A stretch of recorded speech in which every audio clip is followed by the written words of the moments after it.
RCF.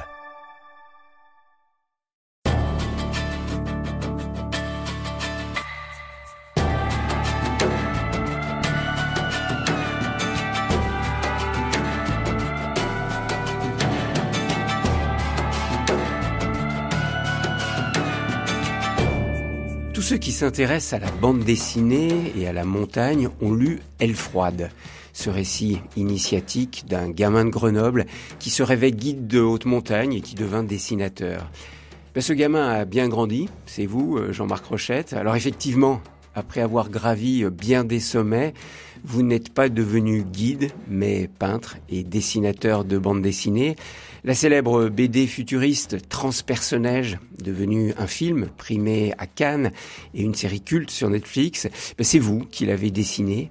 Et puis, il y a cette très belle trilogie au cœur des montagnes et de la nature, publiée chez Casterman, Elle froide, Le loup et La dernière reine, histoire du dernier ours du Vercors. Nous ne sommes pas dans le Vercors, mais au cœur du massif de l'Oisans, au bout d'une route étroite, au-dessus de Saint-Christophe-en-Oisans. Nous sommes entourés de hauts sommets enneigés, un lieu vraiment impressionnant, minéral. Ça se mérite vraiment de venir chez vous, Jean-Marc Rochette. La route est coupée une partie de l'année. Qu'est-ce qui vous a fait vous installer ici, non pas temporairement, mais toute l'année ? Bon, ici, c'est déjà un endroit que je connais depuis mon enfance. Je venais avec ma mère, on passait les vacances ici, toutes les vacances en fait.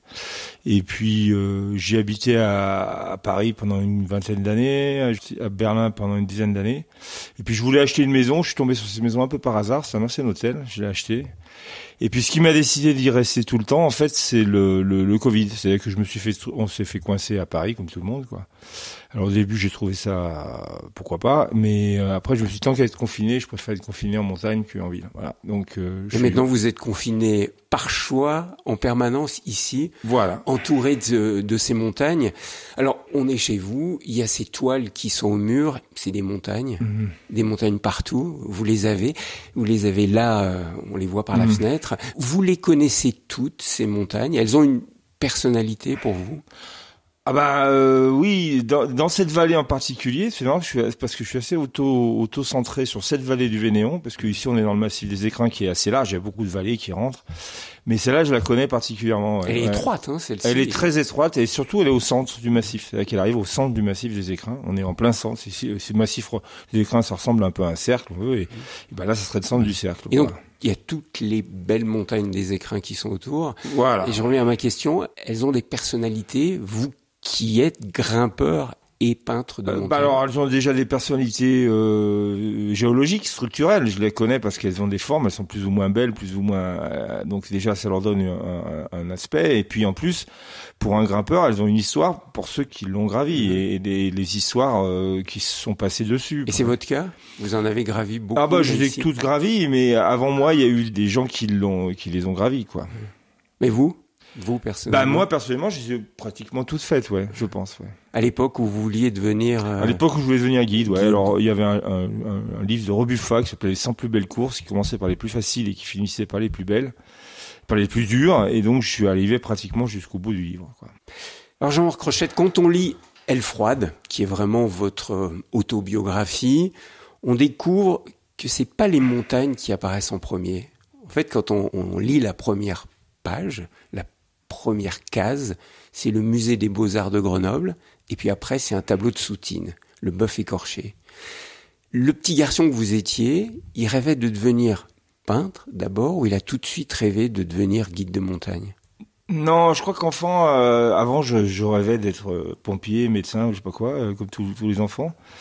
Et puis je pense que c'est la peinture qui s'arrive en premier, en fait, parce que ma mère avait peu de livres de peinture, mais elle avait un Pissarro et un Van Gogh, et j'ai été fasciné par ces tableaux-là. Tout petit, oui, enfin tout petit, je dirais vers 10-12 ans, 10-11 ans, c'était des livres d'images, ça m'a parlé, j'ai trouvé ça puissant, j'ai trouvé ça...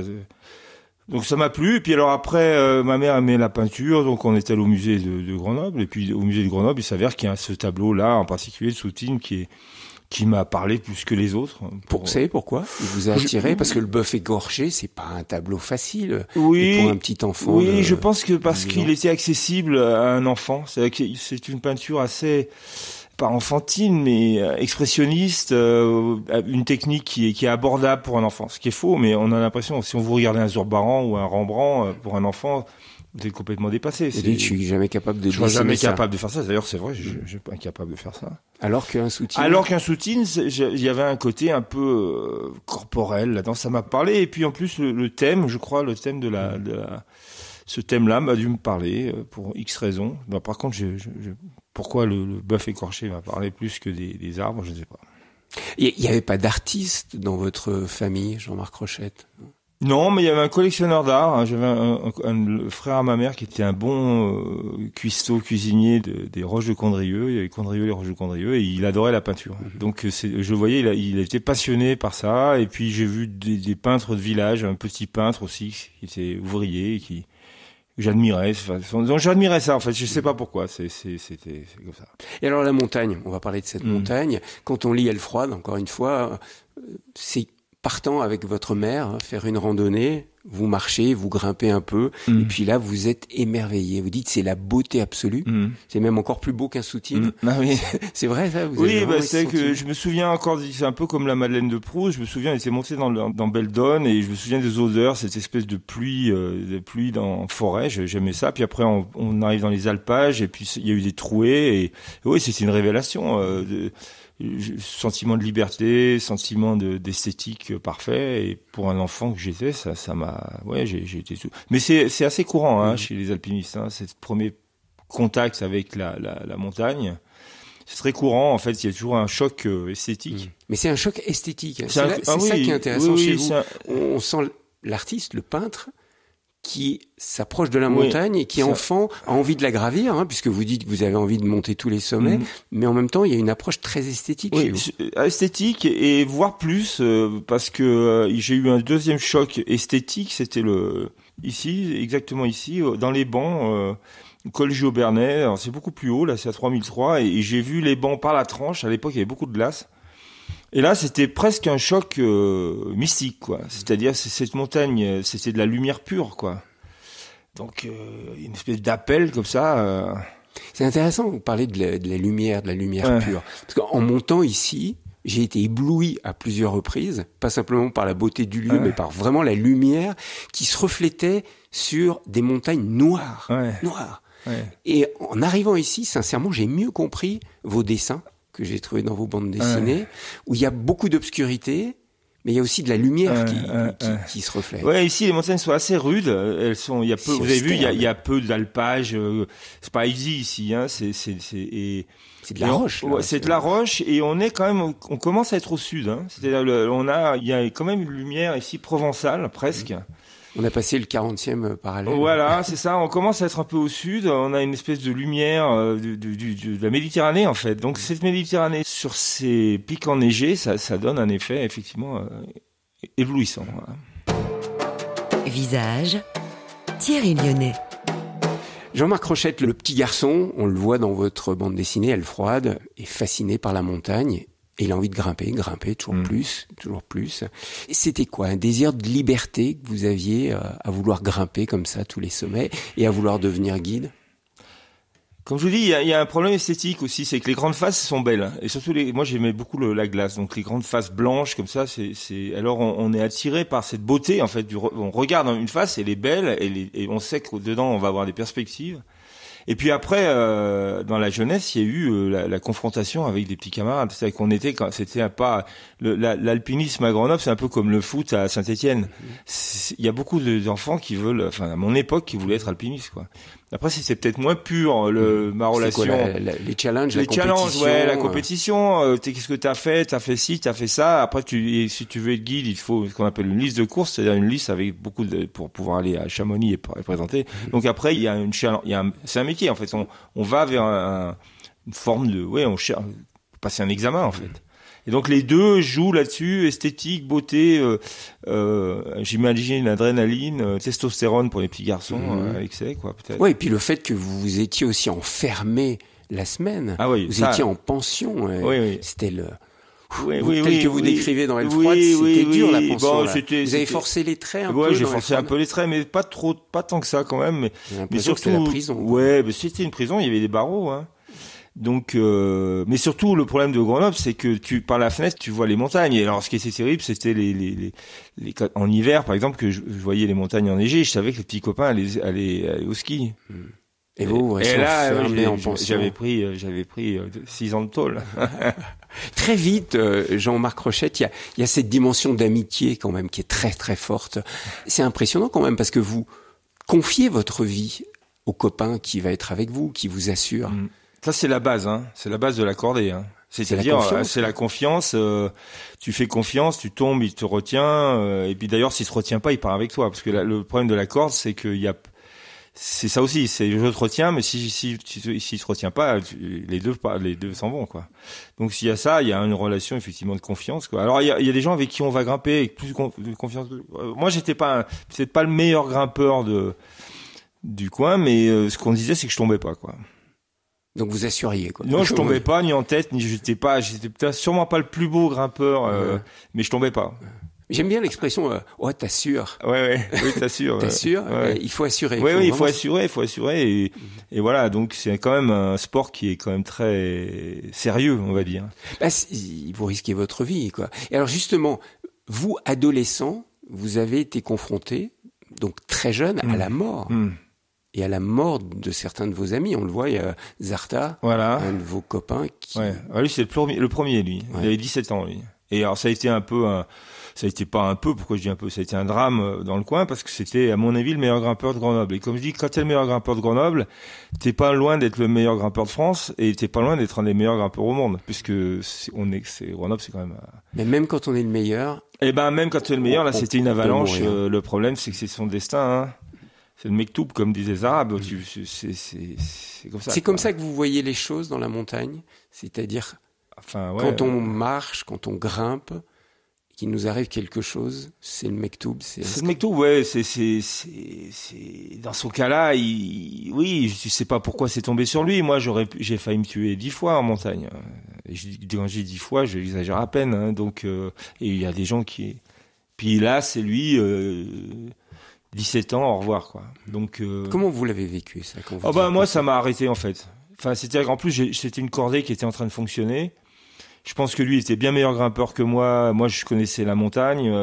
On aurait pu faire une cordée à la Lachenal terrestre. Lachenal était vous avez peut-être pas connu, mais Lachenal terrestre, c'est la grande cordée des années 40. Et Lachenal était un très bon grimpeur et Terret était un très bon montagnard. Et ça a été une cordée magnifique. Et vous deux, vous auriez pu faire ça. Je pense qu'on aurait pu faire une belle cordée. Et quand vous dites ça m'a arrêté, ça vous a arrêté sur cet élan que vous auriez pu vivre ensemble. Le grand élan, on va dire. Ça vous a arrêté et vous avez dit à partir de la mort de Zarta, non, je vais arrêter, je vais pas être guide. Non, ça s'est pas passé comme ça. C'est-à-dire que ça m'a arrêté dans une ambition d'alpinisme, voilà. C'est-à-dire là avec Zarta, j'étais parti dans un système de compétition et d'ambition. Vous projetiez, on se projetait pour devenir une grosse cordée, voilà. Donc ça veut dire lui avait 17, moi j'avais 19. Et après il y a des grandes cordées, il y a eu voilà, donc c'est ça. À partir de ce moment-là, j'ai perdu mon compagnon de cordée. Je me suis dit, j'ai baissé mes ambitions. C'est-à-dire que je voulais plus devenir une grande cordée qui allait parler d'eux. Je voulais simplement être guide, voilà. Être vraiment guide. Voilà. Jean-Marc Rochette, qu'est-ce qui vous a arrêté dans cette ambition de devenir guide? C'est l'accident avec votre ami Bruno Chardin ou c'est l'autre accident qui vous a complètement non, c'est l'autre. défiguré? C'est la l'autre. pierre qui vous est tombée dessus. C'est l'autre. C'est-à-dire que j'ai pris une pierre dans le visage qui m'a fait extrêmement mal, en fait. C'est fou parce que ça se voit pas du tout aujourd'hui. Oui, mais avec les dents, barbe devant moi, alors que les dents, ça se refait. Ouais. Et une mâchoire déplacée, ça se refait aussi. Parce que tel que vous vous présentez dans Elle froide, vous êtes une gueule cassée, hein. Oui, comme le héros de votre nouveau livre. Non, mais là, vous étiez une gueule cassée. Moi, je me suis fait arracher 6 dents en bas, casser les dents du haut, fracture de la mâchoire. Et puis j'avais une cicatrice qui paraît là, ça a été opéré pour un truc esthétique. Enfin bref, peu importe. À partir de ce moment-là, à l'époque on donnait pas de morphine parce qu'on avait peur que les gens s'accrochent ou je sais pas quoi. Ouais, ils deviennent drogués. En fait. Deviennent drogués. Donc tu étais à l'hosto et t'avais rien quoi. Et la souffrance. La souffrance, ouais. Donc en fait, si vous voulez, j'ai le corps à résister. J'ai fait une belle saison derrière. Et puis après, le doute est arrivé, quoi. Et donc, quand tu commences à douter en grimpe, parce que Dans Aile-Froide, on voit 2 accidents. On voit l'accident avec votre ami Chardin, où là, vous dévissez. Bah là, c'est long, là. Moi, je me vois mort, là. Ouais. Je me vois mort. Donc, c'est là où je pense, je vais mourir. Et je me dis, c'est dommage, t'aurais pu être un dessinateur. Alors ça, c'est intéressant. Vous êtes en train de dévisser. On glisse, ouais. Glisser sur un couloir. Hein. Vous glissez. Ouais, et je sais ce couloir, il débouche forcément sur une falaise. Et donc, normalement. Donc, a priori, on va glisser sur 200 mètres, et puis après, on va faire un saut de 50 mètres, 100 mètres, j'en sais rien. Mais enfin, a priori, Et là, c'était pas votre heure. Là, c'est pas mon, c'est le Mektoub encore, quoi. Ouais. Et là, c'est pas mon. Qu'est-ce qui vous a sauvé? C'est le hasard. Il y avait eu un pierrier, il a tapé dedans, on s'est arrêté à cause d'un pierrier avant la falaise, quoi. Un peu comme dans Tintin qui se prend la pierre, là, dans Tintin au Tibet.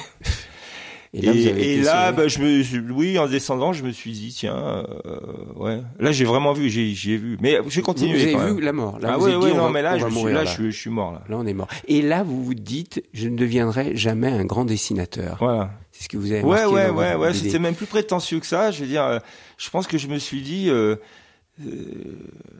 enfin, je crois que je me suis dit plutôt, tu peux pas mourir, t'as des choses à faire, quoi. Dans le dessin, mais dans le dessin. Dans le dessin, ouais, c'était le dessin. Alors que c'est curieux parce que j'étais pas bon en dessin. Donc vous étiez vous dans la perspective de devenir guide, votre métier, ouais. Et là, dans le moment où vous allez mourir, ouais. vous dites, je vais pas devenir un grand dessinateur. Ouais, je peux pas mourir. Non, je me suis dit, je peux pas mourir parce que je vais devenir un grand dessinateur. C'était encore pire. Ouais. C'est-à-dire, comme on dit, c'est comme si j'avais vu dans le futur. C'est-à-dire, tu peux pas, alors que comme je viens de vous dire, j'étais mauvais. Ouais. Donc je sais pas d'où vient cette idée de penser, on s'accroche à n'importe quoi, hein. On s'accroche à Dieu, on s'accroche à sa mère, on s'accroche à. Ouais, mais vous êtes. Et moi, je me suis de devenir dessinateur. Et ce qui m'a donné, je pense, après, ça a été un espèce de pacte que je me suis fait avec moi-même. Ce qui m'a permis de durer malgré Quel était-il ce pacte? Le pacte, je m'étais dit, tu vas devenir un grand dessinateur. Alors même si après, pendant une 30aine d'années, j'ai traversé. Ça a été dur. Et c'était dur. Je me suis dit, non, c'est pas possible. Il faut aller jusqu'au bout, puisque j'ai une espèce de. C'est beau. J'ai survécu, donc j'ai ce pacte. Non, voilà, j'ai ce pacte. J'ai ce pacte. Je dois devenir un grand dessinateur. Oui, c'est comme les gens qui disent, je sais pas moi, moi, c'est pas une prière, mais on peut imaginer quelqu'un qui dirait, si je m'en sors, je ferai ça. Ouais. Et ils le font, la plupart du temps. Et vous? Eh ben, moi, c'était, c'était, si je m'en sors, je consacrerai ma vie à ça. C'est d'autant plus, méritant que j'étais pas bon. Ouais. C'est ça que je veux dire. Si j'avais donc été vous avez bon, dû travailler, il a fallu que je prouve. Jean-Marc Roget, vous avez déclaré un jour, cet accident m'a poursuivi toute ma vie. En 2010, j'en ai fait un tableau, le couloir. Vous pouvez m'expliquer ça, en quoi cet accident-là, celui-ci, hein, pas le rocher que vous avez reçu sur la tête, cet accident avec Chardin, il vous a poursuivi toute votre vie. Je viens de vous le dire. C'est pour ça, c'est cette raison. Mais le fait d'en faire un tableau, de le projeter sur une toile, qu'est-ce que ça a signifié? Ça, c'est surtout graphiquement, c'est-à-dire que ce qui s'est passé avec Chardin, c'est qu'il faisait un temps extrêmement beau. Comme vous avez vu, une lumière splendide. On avait fait une voix qui était splendide. On arrive là-haut, on chante et tout, on tombe, et d'un seul coup, je suis passé du paradis à, pas l'enfer, mais presque. C'est-à-dire, j'ai vu cette relation des chairs, en fait. La chair de la montagne et la chair d'un ami qui a le bras ouvert. Et c'est ce que j'ai voulu montrer dans ce tableau. C'est-à-dire que si vous regardez le tableau, il y a une partie rouge qui représente la chair humaine, la souffrance. Et le sang, ouais, et parce le que sang, vous lui avez arraché une partie du bras. Et l'autre représente l'absence de douleur qui est la montagne, parce que la montagne, c'est l'esthétique froid et qui souffre pas. On n'entend pas crier les montagnes quand elles tombent. Ouais. Donc c'est ce rapport entre la souffrance humaine et l'esthétique. Et ce tableau vous a fait du bien en le réalisant? Je sais pas s'il m'a fait du bien, mais en tout cas, il m'a donné confiance dans ce que j'avais à dire au niveau pictural. Je me suis dit, parce que la peinture, on cherche quand même une raison pourquoi on peint, la plupart du temps. On peut peindre pour être connu, pour faire de l'argent, ou alors c'est qu'on a quelque chose à transmettre uniquement par l'objet pictural, qui pourra pas passer par le roman, et j'ai trouvé dans ça, la puissance de la matière. La peinture, c'est de la matière, en fait. D'ailleurs, c'est dans son mot lui-même. Ça, on dit de la peinture. Mais ce tableau là qui s'appelle Le Couloir, c'est un peu votre bœuf écorché? Ah, ça l'est complètement. Oui, tout à fait. Oui, c'est là où il y a une espèce de choses étonnantes, de choses qui se mordent la queue, parce que c'est le tableau, cette chair d'animal, chez Soutine, là, je l'ai retranscrit de cette manière-là, quoi. C'est votre ami. Oui, décordé, oui. quoi. Et puis, quand je parle aussi de la chair du monde, c'est un concept de Merleau-Ponty. Il dit qu'il y a une chair du monde, et cette chair du monde est retransmise, d'après Merleau-Ponty, par la peinture, quoi. Et voilà, ce tableau-là, en particulier, s'il a une chose à dire, c'est qu'il y a une chair commune. On va dire, là, c'est ce qu'ils appellent, en philosophie, on appelle ça le chiasme, terme un peu prétentieux. Comment on traduirait? Chiasme, la chair du monde, en fait. La chair du monde. Ouais. Et vous définiriez ça comment, cette chair du monde, pour qu'on comprenne bien? Ben, il y a une esthétique commune. Il y a des atomes communs, il y a des... Entre le monde extérieur entre et tout, notre corps. on baigne dans une espèce de chair commune, qui est la nature, et qui est, on voit bien que tout se marie très très bien dans le vent, tous les éléments. Il y a une espèce de cohérence. De cohérence et de communion. De communion. Ouais. D'unité profonde, fondamentale. D'unité profonde. Ontologique entre toutes les choses, quoi. Ouais. Et je pense que la peinture peut rendre ça, quoi. Ou du moins la poésie. Ou du moins, là, on est en train de parler, on peut l'exprimer, quoi. Mais c'est difficile, quand même. Il y a une scène, Jean-Marc Rochette, dans votre livre, Elle froide, qui m'a bouleversé suite à votre accident. Alors celui de la roche qui vous est tombée sur la figure. Vous êtes à l'hôpital, vous êtes quasiment... vraiment défiguré, et puis vous avez une visite, c'est celle de votre grand-mère. Ah oui. Elle vient, et là je vais prendre le livre, page 254, Ouais. puis je vais lire ce que vous avez écrit et dessiné, bien sûr. L'amour absolu existe, certains le cherchent dans la religion, ça vous l'écrivez sur du noir, et à côté il y a cette femme humble, un peu voûtée, votre grand-mère qui arrive. Vous poursuivez, d'autres dans le mariage, dans la procréation, dans la fidélité inconditionnelle d'un animal. Je l'ai trouvé chez cette femme qui n'a pas détourné le regard devant le visage fracassé de son petit-fils, et qui l'a embrassé avec une douceur infinie sur le torse pour ne pas lui faire de mal. Yvonne Bourron, ma grand-mère. Elle est forte, cette page, là, dans votre livre. C'est un geste d'amour que là, je vois que vous êtes ému encore. Ce moment-là, il est fort. Oui, bah surtout que moi, c'est très fort. C'est quoi? Vous avez vécu l'amour inconditionnel? Non, mais surtout, oui, c'est comment vous dire? Là, en plus, à l'époque, comme je vous ai dit, ils donnaient pas de morphine. De morphine, donc j'étais dans une souffrance totale. Et à l'époque, on n'avait pas de téléphone. Donc je sais pas comment elle était prévenue. Ça a été tout un micmac pour qu'elle. Et donc elle est arrivée en pleine nuit, en fait. Donc il y avait tout là-dedans. Il y avait, elle arrive. C'est assez bien rendu au niveau des dessins parce que il y avait une espèce de couleur verdâtre. Elle arrive et ça fait un bien fou. C'est là que je dis que l'amour absolu existe, ouais. Et heureusement, parce que. Et là, vous l'avez vécu par votre grand-mère. Oui, bah, je pense que toutes les grands-mères, enfin oui, c'est un truc qu'elles ont. Ça peut être les mères. Oui, les mères. J'ai un ami, Jérémy Villette, c'est un grand photographe qui a dit les mères c'est le feu. Alors avec les grands-mères aussi c'est le feu. Alors c'est très touchant parce que dans votre dernier livre, La dernière reine, c'est l'histoire d'un soldat qui a une gueule cassée et qui rencontre Jeanne, une femme, qui va lui faire un masque, qui est une artiste et qui va lui faire un masque pour lui permettre de vivre autrement que caché sous un sac, comme il est au début. Et il y a une relation d'amour qui est vraiment forte entre Jeanne et cet homme, cette gueule cassée. Vous avez repensé à cette scène-là de votre grand-mère en écrivant ce il y a forcément, je veux dire, une fois qu'on a vu l'amour, comme on dit, absolu. Après, en fait, dans la dernière reine, je savais pas que ça serait une histoire d'amour. En fait, il s'avère que je pensais que ça serait une histoire je savais pas trop où j'allais, quoi. Et quand j'ai découvert l'histoire d'un ours, un ours et d'un homme qui était aussi un peu ours. Hein. Et puis quand cette femme est apparue, donc Jeanne Sauvage, ils se sont mis à s'aimer. Donc Édouard Roux, le et, soldat et, gueule voilà, cassée, et Jeanne Sauvage, la sculptrice qui refait les têtes des gueules cassées, ils se sont mis à s'aimer. Et on sait dans les romans, les personnages souvent ils font ce qu'ils veulent. Et là, ils sont mis à s'aimer de plus en plus, quoi, jusqu'à que ça devienne une histoire d'amour. J'aime bien ça. Les personnages, ils font ce qu'ils veulent. C'est-à-dire, quand vous commencez une BD, vous savez pas où les personnages ou vont un vous roman. entraîner. Pour les romanciers, c'est pareil. C'est-à-dire, on met deux personnages en contact, on les définit, et puis d'un seul coup, on voit bien qu'ils s'aiment. Mm-hmm. Et vous, ça a été le cas en écrivant la dernière. Oui, et là, ils se sont aimés d'une manière. Oui, d'une manière pas normale. Dans la vie, les gens s'aiment pas autant, quoi. Enfin, du moins de temps en temps, mais c'est rare. Et d'ailleurs, tout le monde rêve un peu de connaître une histoire d'amour de cette intensité, mais malheureusement, on court après, quoi.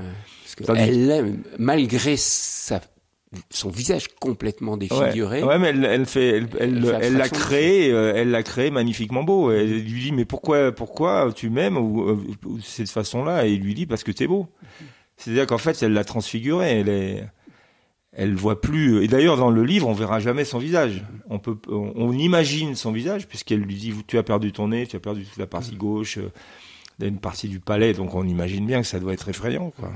Mais elle lui fait son visage avec son masque, et ça devient miraculeux. C'est-à-dire, il devient beau comme une sculpture grecque. Et après, dans tout le livre, je pense que le lecteur, je sais pas si ça vous a fait ça, mais il oublie complètement son visage. On voit plus que le visage du Kéros qu'il a, et sa stature et sa personnalité. Il est doux, il est extrêmement fort physiquement, donc elle est. Et ce qui m'intéressait aussi, c'est qu'elle tombe amoureuse de son corps. C'est une chose qui m'intéressait, c'est que c'est un géant, il fait presque 2 mètres. Oui, mais souvent, surtout au début du siècle, une femme tombe amoureuse pour un statut social, pour un tas de raisons. Tandis que là, elle lui dit. Elle le trouve beau physiquement, en fait. Mais c'est une sculptrice en même temps. Elle est émerveillée par le côté massif de son corps. Ouais, elle le trouve beau comme on pouvait trouver, comme les hommes trouvent belle Brigitte Bardot, quoi. Ouais, le corps d'une femme. Le corps d'une femme, ouais. Là, c'est pareil. C'est exactement la même chose, mais inversé.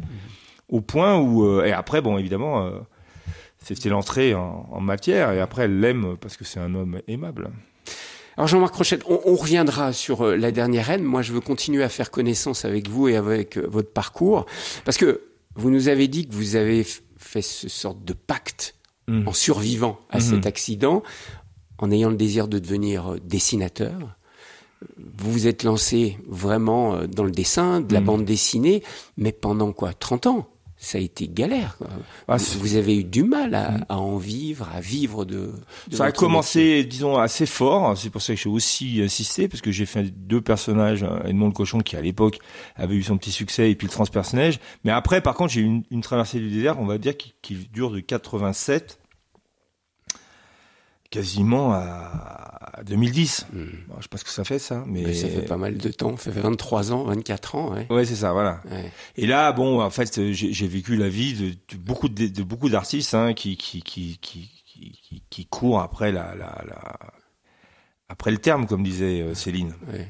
Donc tu te démerdes pour qui cherchent des cachets, qui cachetonnent, quoi, comme c'est la fameuse chanson d'Aznavour. Je me voyais déjà en haut de l'affiche, quoi. Il y a un peu de ça, quoi. Alors il y a beaucoup. Et comment vous l'avez vécu, cette période-là où vous saviez que vous aviez envie de peindre, vous vouliez dessiner, vous vouliez devenir un grand dessinateur, et en même temps, ça marche pas. Ça marche pas. Ça marche, oui, on va dire. Si ça avait vraiment pas marché, c'était autre chose. Ouais. Tandis que ça marchouille un peu. C'est-à-dire que tu arrives à t'en sortir vaguement. Oui, parce que vous avez fait Transperce-neige, qui aujourd'hui est très connu, a eu beaucoup de succès, on en reparlera. En 82, hein. Ouais, mais vous l'avez fait, c'est ça, en 82. Là, succès de la critique, mais pas de vente, ça marche pas. Non, ça marche pas trop, quoi. Et puis après, après, je travaillais à l'équipe, je faisais des dessins sportifs, donc, ce qui m'a permis de peindre un peu de l'alimentaire. Voilà. Alors, il y a eu des moments où je me suis un peu désespéré, mais comme je vous dis, comme j'avais fait ce pacte avec je sais pas quoi, je me suis dit, je vais pas lâcher le morceau, quoi. Comme je suis un peu, De toute façon, une fois que t'es parti, t'es parti. Je veux dire, c'est comme en montagne. Je veux dire, quand on se lance dans une très grande paroi, il y a un moment, on peut plus redescendre. Ah, ouais. Donc, il faut sortir par le haut. Ça vous a aidé, la montagne, Dans ce cas-là, oui. C'est-à-dire que si vous faites des grandes faces, il est plus dangereux de redescendre que de sortir. À partir d'une certaine hauteur. Si vous avez fait, je sais pas moi, 300, 400 mètres, descendre, tirer des rappels, c'est dangereux. Il vous reste 500 mètres à faire en dessus, vous y allez. De toute façon, maintenant, vous êtes trop loin. Hein. Vous êtes trop engagé dans la voie. Quoi. Et quand donc c'était dur dans votre vie professionnelle de dessinateur, vous vous êtes dit ça quelque fois? De toute façon, oui, c'est ça. Vous avez coupé les ponts. C'est comme c'était les Gaulois qui faisaient ça quand les Helvètes ont attaqué les Allobroges. C'est César qui le dit. Ils brûlaient leur village. Pour pas pouvoir revenir en arrière, c'était vaincre ou mourir, quoi. Donc c'est ce que faisaient les Gaulois. J'ai fait un peu pareil. J'ai brûlé mon village et donc il fallait continuer. Et alors Jean-Marc Rochette, c'est le Mektoub encore, c'est la bonne étoile qui a fait que un cinéaste coréen, Bong Joon-ho, qui est aujourd'hui très connu parce qu'il a eu la palme du festival de Cannes pour Parasite, et l'Oscar à Hollywood. Ouais. Les deux. Ouais. Donc ce cinéaste coréen découvre votre BD, Transpersonnage, et décide d'en faire un film qui aura un énorme succès. Ça a été quoi là? Un coup de baguette magique sur votre vie? Ça c'est le coup de baguette. Ah oui, ça c'est. Alors là, vous dites le destin, c'est le destin. Parce que là, moi c'était fini pour moi. La BD c'est fini. Je sais plus. D'ailleurs, je sais même pas de quoi je vivais vraiment. Vous étiez à Berlin, je crois. J'étais à Berlin, ouais. Je sais pas de quoi en fait. Vous faisiez de la peinture. De la peinture et je devais faire des trucs à côté, des BD qui marchaient plus ou moins. Enfin bref. Et ça, alors là, oui. Ça, d'un seul coup, ça éclaire entièrement ma carrière. Ça, les gens me redécouvrent. Le deuxième miracle, c'est on a associé la bande dessinée au film parce qu'il y avait une storytelling, comme on dit maintenant. C'est une BD oubliée, une BD d'ailleurs qui est éditée en pirate en Corée. Donc j'avais tout contre moi en fait. Et puis finalement, et donc les journalistes s'en sont emparés. Les médias s'en sont emparés, en Corée, en France, et puis à partout d'ailleurs. Et c'est comme ça que c'est reparti, quoi. Donc ça, c'était en 2013, hein, ça, c'est 2000, ouais, c'est 2000, mais la chose, quand elle apparaît, c'est 2009, mais l'éclairage, c'est 2013, parce que ça fait. Le film est sorti. Voilà, ça fait 7 millions d'entrées en Corée, donc c'est monstrueux, voilà. Et donc, vous, à ce moment-là, ça vous a relancé dans le désir de faire de la bande dessinée? Ça m'a redonné un peu. Puis surtout, c'est mon éditeur, en l'occurrence Charlotte Gallimard, qui m'a dit il faudrait faire une suite. Donc j'ai redessiné. J'ai travaillé avec un scénariste, Olivier Bocquet. On a fait une histoire qui s'appelle Terminus, que j'ai beaucoup aimé faire en fait, et qui a relancé ma carrière. Ouais. Donc je suis passé d'un oublié complet à un type qui refaisait de la BD en ayant peint pendant une dizaine d'années, donc avec un dessin qui avait mûri et qui était plus adulte, je pense. Visage RCF. Et alors Elle froide, puisque pour beaucoup, ils vous ont découvert avec Elle froide, ce récit autobiographique. Quelle place il tient dans votre parcours? Il est fondateur en fait. Hein. C'est-à-dire que moi je racontais mes histoires à mon éditrice qui est ma compagne maintenant, Christine. Et elle me disait mais tu devrais en faire une histoire quoi. Mais alors moi j'ai été étonné parce que pour moi les livres sur la montagne c'était des gens qui avaient fait des exploits, des Annapurna premier 8000 ou des choses comme ça. Moi j'étais un grimpeur de très bon niveau mais comme il y en a beaucoup. Puis qui avait arrêté et qui c'était son passé. Et donc elle m'a dit non mais c'est pas un problème c'est un problème de vie en fait. Et donc j'ai commencé à écrire ça. J'ai pris un co-scénariste pour mettre de la distance entre moi et moi, parce que je pense que si j'avais écrit ça seul, entièrement seul, ça aurait été encore plus dur. Est-ce que c'était pas une sorte de complexe qui vous freinait parce que vous êtes dyslexique? Ouais, exactement, il y avait le problème de la dyslexie. Moi à l'époque, j'ai failli me retrouver en usine parce que quand on faisait des fautes d'orthographe, ça fonctionnait pas à l'école, quoi. Donc il y avait ça aussi. Et donc j'ai besoin d'une béquille, on va dire, quelqu'un qui m'aide un peu. Et puis ce qui est plus le cas aujourd'hui. Ce qui est plus le cas, mais même dans le livre, toutes les scènes de grimpe, presque beaucoup ont été écrites par moi parce qu'il y a des choses qu'on peut pas. Enfin, voilà. Un autre ne peut pas le dire. Non, on peut pas le dire, quoi. Et La scène avec votre grand-mère. Voilà, c'était pas là, quelqu'un d'autre qui c'est, pouvait je l'écrire. sais pas comment c'est passé, on l'a dicté, je lui ai dit, c'est des choses que j'avais en moi, ça.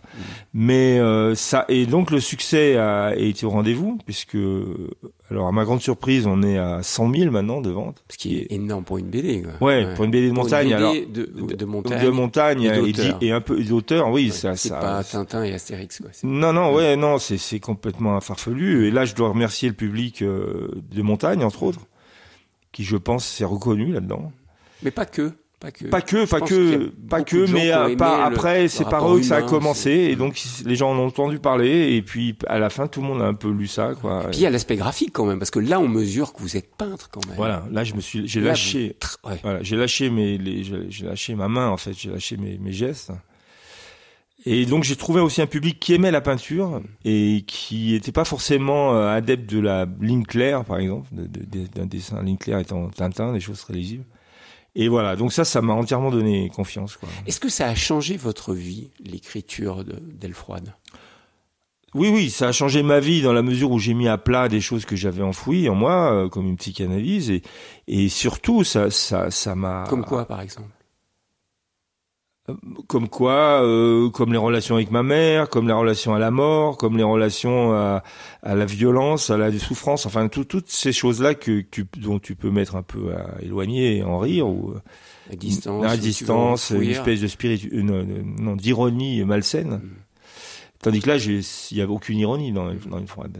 Vous aviez quel âge quand vous avez écrit Aile-Froide ? La cinquantaine ? Ah non, j'avais 60 ans. 60 ans. Ah oui. C'est sorti en 2018. J'ai dû le commencer en 2016, 2017. J'avais 60 ans.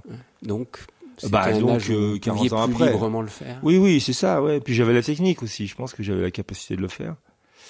Et puis surtout, j'ai eu une confiance dans mon écriture que j'avais pas forcément. Et puis dans le public. C'est-à-dire d'un seul coup, j'ai vu que je parlais à des gens.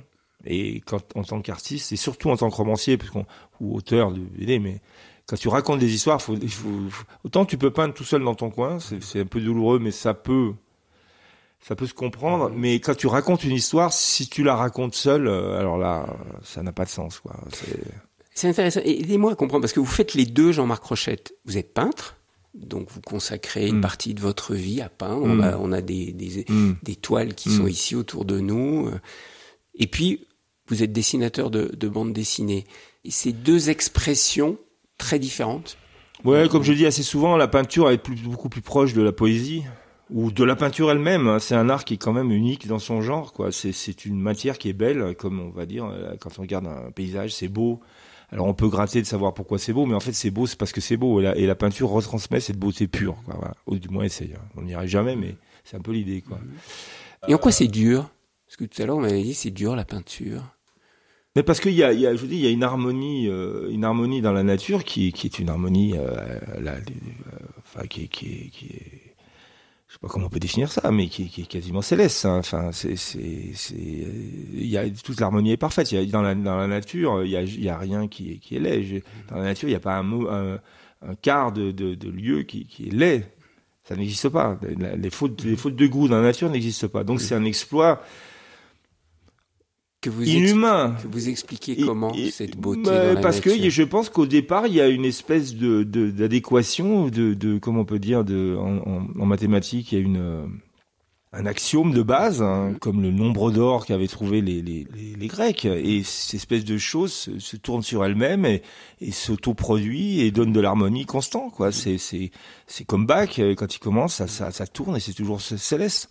Et donc et l'homme là-dedans, il participe à cette harmonie ou il est le fruit d'une disharmonie ? Je pense que l'homme c'est tout ça, il est disharmonique, c'est-à-dire il peut être harmonique. Et il peut être disharmonique.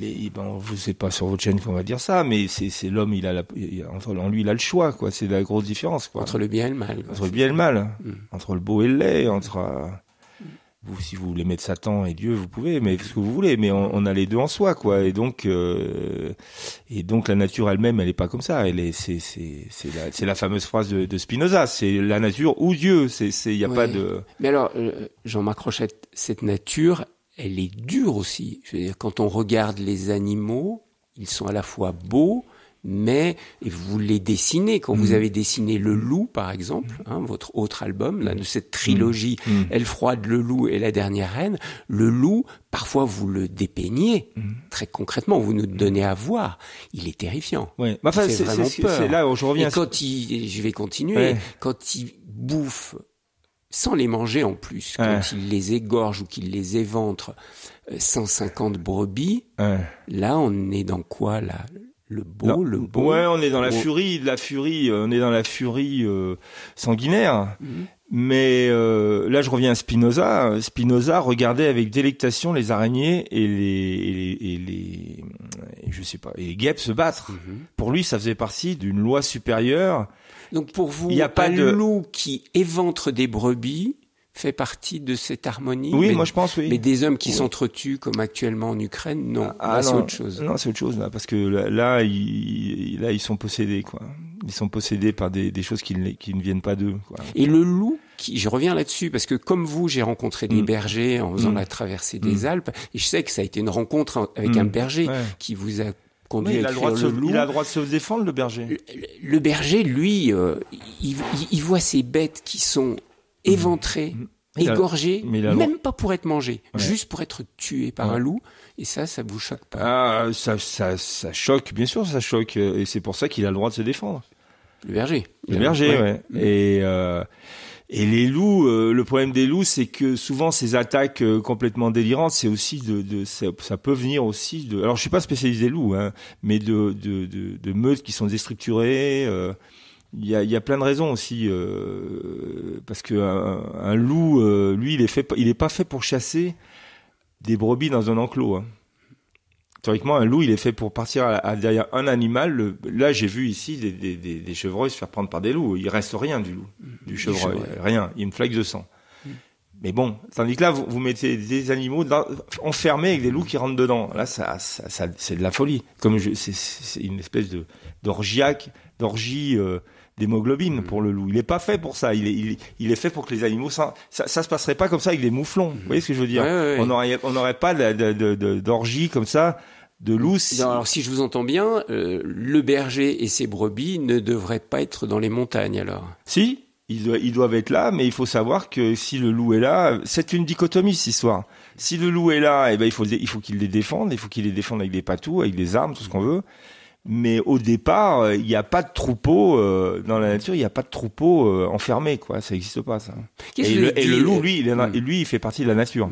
Donc, Et qu'est-ce que vous vous dites aujourd'hui sur ce rapport compliqué entre l'homme et le loup dans les montagnes, là, ici, autour de chez vous, vous qui avez donc travaillé pour faire cette bande dessinée, le loup, en 2019. Votre héros, Gaspard, qui vous ressemble, entre parenthèses, physiquement, c'est incroyable. Là, je vous ai en face de moi. Je vois Gaspard, quoi, avec ses cheveux blancs, sa barbe, son visage un peu ridé. Et Gaspard, il dit, le berger et le loup, c'est pas fait pour être ensemble. Ah bah non. C'est ce que vous pensez. C'est ce que vous pensez? Moi, c'est pas ce que je pense. C'est ce que je pense. Les bergers de ma génération, des voisins ici, ils ont vécu sans loup et c'est très content qu'il n'y ait pas de loup en tant que berger. Ça complique le boulot. Maintenant, il y a des nouveaux bergers, même dans la vallée, qui arrivent à gérer ça. C'est plus compliqué. Il faut rentrer les bêtes, il faut les défendre, il y aura des pertes, etc. Voilà. Ils acceptent qu'il y ait des pertes. Ils acceptent plus ou moins. Ils savent. Alors maintenant, cette guerre-là. Ils sont remboursés. Cette guerre-là, je sais pas. Ici, dans l'Isère, on nous appelait les brûleurs de loups. Parce que ils faisaient il y avait des espèces de battues avec des villages entiers, et on poussait les loups dans des forêts, on foutait le feu aux forêts. Parce que pour avoir tué le loup en Isère, il a fallu, ça a été un travail de 300 ans. Un long combat, quoi. Ah bah, il y a des montagnes, il y en a de partout, il y a des loups, ça fait des portées de 7, bon, bref. Mais quand vous en parlez avec vos voisins, pas les néo-ruraux, mais les gens du cru. Ah bah, ils sont archi contre. Ils sont contre le loup. Contre le loup, ouais. Ouais, pas tous, mais disons, presque tous. C'est pas une problématique de néo-ruraux de vouloir réintégrer le loup dans ces montagnes? Bah, réintégrer. Alors que les gens du pays, eux, ils veulent pas de loup. Non, ils veulent pas de loup. Non, ici, ils veulent pas de loup. C'est-à-dire que le loup, non. Et tu peux pas les raisonner. Je veux dire, en plus, c'est des familles de bergers, ça leur complique la vie. c'est tout, ça leur complique la vie. C'est-à-dire que le loup leur complique la vie.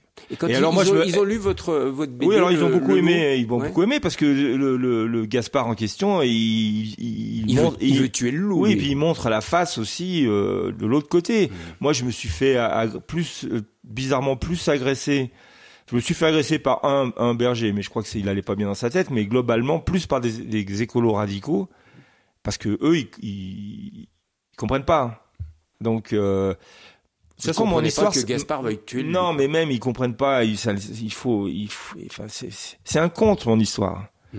C'est un conte avec un type qui est rude et un type qui a une ordalie c'est une histoire qui n'existe pas. Je veux dire, on peut pas faire un pacte. Moi, ça me faisait penser au vieil homme et la mer. Bah, tout à fait, ouais. Voilà, c'est une forme d'histoire à la vieil homme et la mer. Absolument. Puis en plus, il y a une pax entre les deux. Finalement, ils finissent à la fin. Voilà. Donc, de paix. Alors, chose que, par exemple, mes voisins ont pas compris. Ils ont bien aimé le livre, il s'est vendu. Moi, par exemple, j'ai rien contre les chasseurs non plus. C'est pour ça que je suis un écolo un peu bizarre, parce que je comprends très très bien ici. Par exemple, ici, la chasse au chamois, c'est un art. C'est quelque chose ils vivent pour ça. Et ça vous choque pas que des chasseurs viennent chasser dans les montagnes? Ça me choque pas s'ils commencent à chasser. C'est-à-dire, si c'est des coups de fusil à 400 mètres à côté de la voiture, ça me choque. Mais un type qui marche pendant 6 heures et qui approche un chamois à 70 mètres et qui le porte après pour le descendre sur 30 kilos, ça me choque moins que quelqu'un qui mange du saucisson en fermant les yeux sur le fait qu'il a été tué on ne sait comment et vous voyez ce que je veux dire? Il faut avoir, je crois que j'en parlais hier, enfin j'ai une position qui est pas si simple à tenir puisque je comprends un peu les deux, quoi. Mais la chasse, il faut savoir que c'est la plus vieille, c'est la chose qu'on fait depuis que l'homme est homme. Il a chassé avant de. Vous avez pas une nostalgie un peu de cette époque? Quand je dis cette époque, l'époque où le sapien c'était un chasseur, un cueilleur, un marcheur. Ah oui, qui vivait dans la nature. Oui, ici, disons que je me rapproche le plus possible. Disons qu'ici, comme l'hiver s'est fermé pendant 4 mois, autour de nous, il y a plus que des loups, il y a plus que des animaux. Je vois bien comment ils vivent, je vois bien comment la dureté aussi de leur rapport. C'est dur, le choix que vous avez fait. Vous avez failli d'ailleurs en mourir. Oui. On peut le dire, on peut le raconter. Hein. Oui. Vous avez terminé la dernière reine, la dernière case, et puis racontez-nous ce qui s'est passé. Là, j'ai eu une hémorragie nasale. Je me suis mis à pisser le sang et ça s'arrêtait pas du tout, et donc on a essayé d'arrêter, mais ça s'arrêtait pas, et donc il a fallu qu'il m'envoie un hélico, quoi. Parce que en plein hiver, c'était mars. Vous étiez encore bloqué par la neige. On était bloqué. Autrement j'aurais essayé. La route est coupée. Oui. Il fallait faire 7 km ou 8 km en se vidant de son sang, c'est pas possible. Donc ils ont envoyé l'hélicoptère. Voilà, donc j'avais 20 tensions, c'est pour ça que Donc c'est pour ça, cette vie dans la nature, elle est rude, elle est dure. Oui, mais enfin bon, de toute façon, on finira. Je veux dire, j'ai pas peur de mourir, par exemple. C'est une chose que j'accepte entièrement, moi. Je connais le contrat. Et le contrat, quand tu nais, c'est que c'est pas éternel. Donc, voilà, quoi. Et je préfère vivre ici, pour les moments de grâce. C'est par exemple, les animaux ici, ils ont une vie assez dure, mais ils ont beaucoup de grâce. Ils ont des grâces dans leur développement, dans leur mouvement. Ils ont une grâce dans leur existence qui est pleine, entière, violente. Et je les admire. C'est ce que vous recherchez, quoi, en venant vivre ici. Oui, j'admire ça. Cette grâce et cette liberté. Oui, et ce relatif danger qui est pas énorme, mais ici, je les vois bien. Ici, il y a des sangliers, il y a la vitesse où ils courent, par exemple, ça me fascine. La vitesse où ils fuient, ils sont faits pour ça. C'est pour ça qu'il y a un côté, le côté spinoziste chez moi, c'est que je juge pas la nature à l'aune du bien et du mal, mais du bon et du mauvais, quoi. Et l'ours, alors, Jean-Marc Rochette, votre dernière reine, pour reprendre le titre de votre livre, cet ours, en quoi ça vous a attiré, cette histoire du dernier ours qui a été tué dans le Vercors, pas dans l'Oisans mais dans le Vercors en 1898, et puis cette relation entre votre héros, Édouard, et les ours? L'ours, c'est celui qui est en haut de la chaîne trophique, c'est le roi, quoi. Nous, on est en dessous. C'est avec un fusil, vous êtes en dessus de l'ours. Mais je vous assure, si vous avez simplement un pic en bois, si vous avez un ours, il va falloir. Si vous êtes seul face à l'ours avec votre pic en bois, vous tenez pas longtemps. Non, voilà. Donc ça veut dire que c'est pas un lapin, et c'est même pas un loup, quoi. C'est vraiment. Et en même temps, il a été exterminé par l'homme. Voilà. Et il était là dans l'histoire, c'est que le Vercors est un endroit qui était fait pour l'ours. C'est-à-dire, c'est un endroit où il y a énormément d'ours pour des raisons X. beaucoup de caviar. Et un jour, le dernier ours du Vercors est mort. Et ça m'a intéressé de savoir que c'est la fin d'un roi, en fait. Le roi qui régnait à cet endroit-là, quoi. Il a régné pendant 300 000 ans. Peut-être plus. Et nous, on est là depuis 50, 60 000 ans. Donc, pour l'instant, on est loin du compte. Et voilà. Donc, c'est l'histoire de la fin d'une royauté, en fait, animale. Mais c'est l'homme qui a remplacé dans la royauté. Ah bah oui, largement. L'animal. Ouais. Oui, mais lui, je sais pas, je lui souhaite bien du plaisir, mais comme il s'est opposé à la nature en ce moment, comme il la contre, il va pas régner longtemps, quoi. D'ailleurs, attendez, Édouard dit dans votre livre, le règne de l'homme sera court. Vous avez exploité le monde jusqu'à sa racine. Vous allez bientôt payer pour tout le mal que vous avez fait. Oui, je pense que l'homme, en dehors de l'harmonie naturelle, c'est-à-dire hors d'une harmonie qui est sur cette terre, on vit pas ailleurs. Je pense qu'on peut bricoler une société, on peut y mettre des rustines comme on fait en ce moment.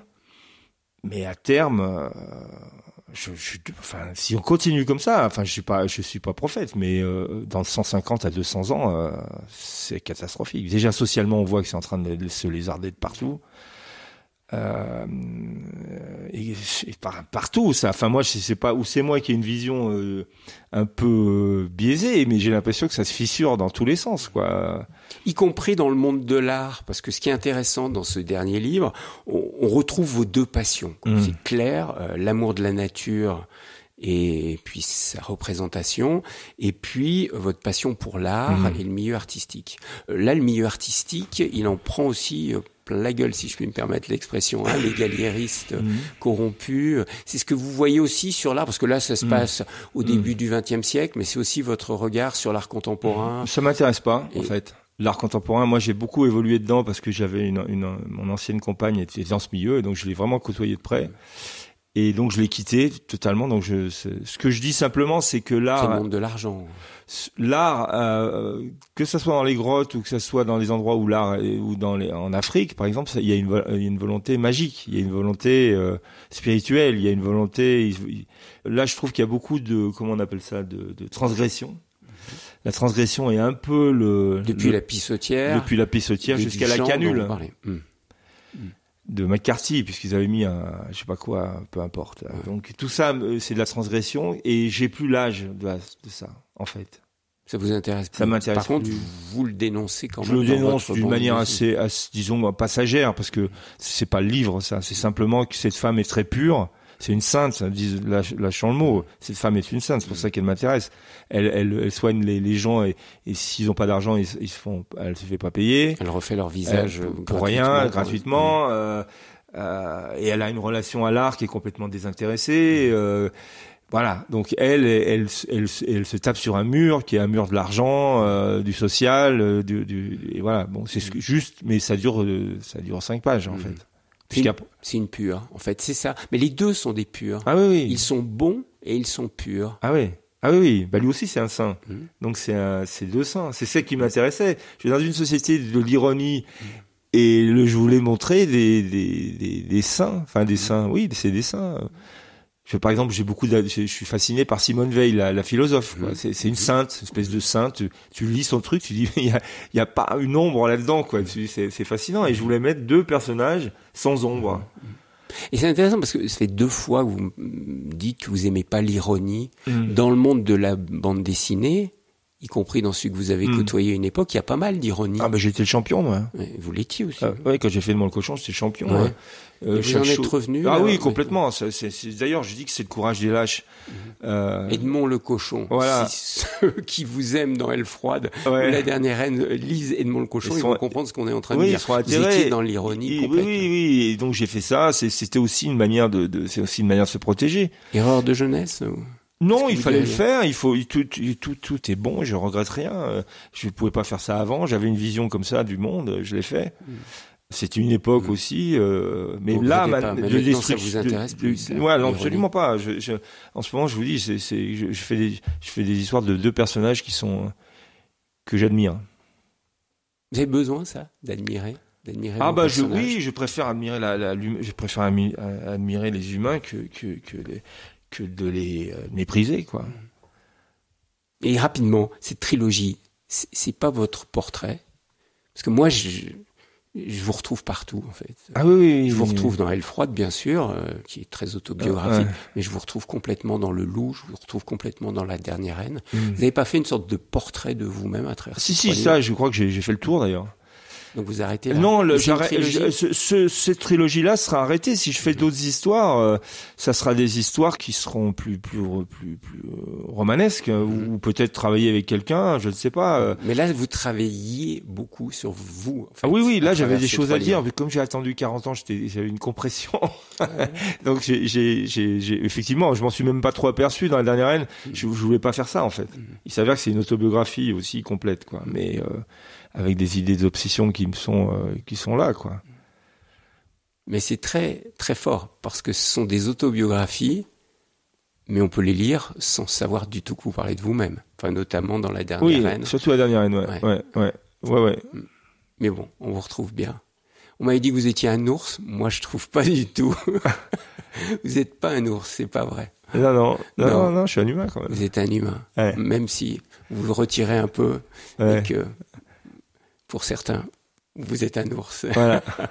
Merci, j'ai rencontré un homme avec un beau cœur. Vraiment, merci beaucoup de cette rencontre. Merci de m'avoir accueilli chez vous, là, dans votre maison. Et puis, quel paysage incroyable. Je comprends que vous soyez installé ici. Merci, je renvoie bien sûr à vos livres, notamment ce dernier, La Dernière Reine, que vous avez publié chez Casterman. Et puis, pour mieux vous connaître, c'est aussi intéressant de se plonger dans un livre qui s'appelle Vertige, une longue interview que vous aviez faite avec Rebecca Manzoni aux éditions Daniel Maghen, M-A-G-H-E-N. Ça m'a beaucoup aidé pour mieux vous connaître. Merci de votre accueil. Merci.